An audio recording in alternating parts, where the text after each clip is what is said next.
स्वामी समर्थांच्या महाराष्ट्रातील भक्ताला आलेला अनुभव। नाशिक जिल्ह्यातील एका गावात रामचंद्र नावाचा शिक्षक राहत होता।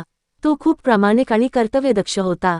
आयुष्य व्यवस्थित चालले होते, पण एके दिवशी त्याच्या घरी मोठं संकट आलं। त्याची लाडकी मुलगी गंभीर आजारी पडली। गावातील वैद्य, डॉक्टर सगळ्यांनी प्रयत्न केले, पण तिची तब्येत काही सुधारत नव्हती। घरातील सगळे हताश झाले। रामचंद्र जरी देवभक्त होता तरी त्याने स्वामी समर्थांविषयी फारसे ऐकले नव्हते। पण त्याचा एक मित्र अक्कलकोटला गेला होता आणि तिथे घेतलेल्या अनुभवांबद्दल तो सतत सांगत असे। संकटाच्या या काळात रामचंद्रने मनोमन ठरवले की जर माझ्या मुलीला बरे वाटले तर मी स्वामी समर्थांना माझे जीवन समर्पित करेन। एका रात्री तो मुलीच्या शेजारी बसून प्रार्थना करत होता। थकून डोळा लागला आणि स्वप्नात त्याला स्वामी समर्थ दिसले।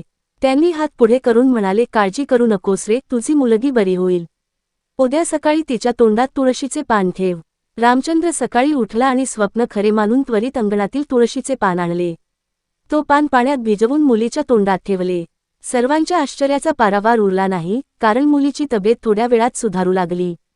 2 दिवसांत ती पूर्णपणे ठणठणीत झाली। रामचंद्रच्या डोळ्यातून आनंदाश्रू वाहू लागले। त्याला खात्री पटली की हा स्वामी समर्थांचा चमत्कारच आहे। तो नंतर अक्कलकोटला गेला, स्वामींच्या समाधीसमोर नतमस्तक झाला आणि म्हणाला, माझ्या जीवाची राखण तुम्हीच केली। आता उरलेले आयुष्य मी तुमच्या सेवेसाठी देईन।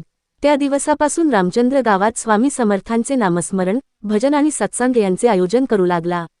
गावातील अनेक लोकांना त्याच्या अनुभवामुळे स्वामी समर्थांविषयी प्रगाढ श्रद्धा निर्माण झाली।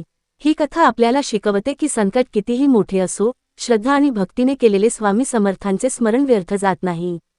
ते नेहमी भक्ताच्या डोळ्यातले अश्रू पुसायला आणि त्याच्या दुःखाचे ओझे हलके करायला धावून येतात।